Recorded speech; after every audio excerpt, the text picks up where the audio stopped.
একদিকে তারা স্বাধীন বিচার বিভাগের আইনগুলো বাতিল করছে, আরেকদিকে তারা রামিসা হত্যার দ্রুত বিচারের নিশ্চয়তা দিচ্ছে।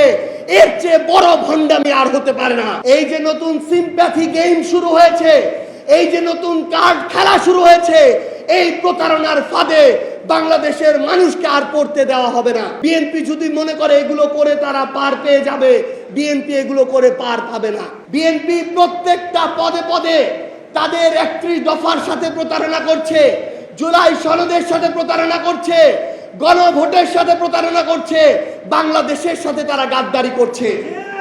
তারা তাদের জায়গা থেকে তারা এই 17 বছরে অসংখ্যবার বলেছে তারা স্বাধীন এবং পৃথক বিচার বিভাগীয় সচিবালয় চায়, কিন্তু ক্ষমতায় আসার সাথে সাথে তারা এই বিচার বিভাগকে তাদের কুক্ষিগত করার জন্য, দলীয় মদতপুষ্ট লোকদেরকে সেখানে বসানোর জন্য, তাদের ইশারায় বাংলাদেশের সুপ্রিম কোর্ট চালানোর জন্য তারা এখন পৃথক সচিবালয় যে আইন, সেই আইনকে বাতিল করে দিয়েছে।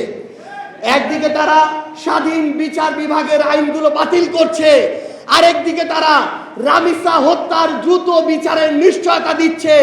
এর চেয়ে বড় ভণ্ডামি আর হতে পারে না।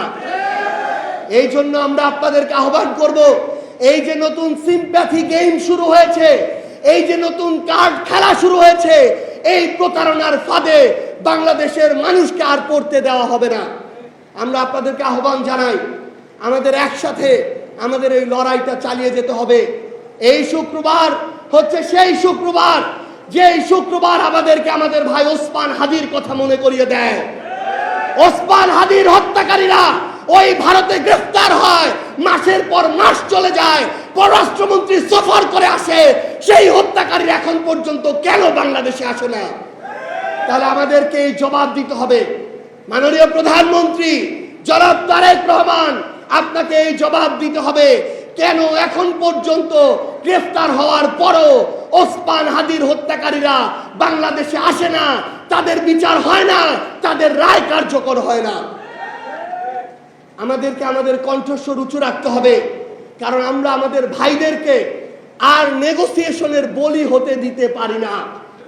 বিএনপি যদি তাদের সময়ে মৃত্যুদণ্ডপ্রাপ্ত আসামি শেখ হাসিনাকে বাংলাদেশে ফিরিয়ে এনে তার রায় কার্যকর না করে, ওসমান হাদিদেরকে তাদের বিচারের মুখোমুখি করে তাদের ফাঁসির রায় কার্যকর না করে, বিএনপি যদি মনে করে এগুলো করে তারা পার পেয়ে যাবে, বিএনপি এগুলো করে পার পাবে না।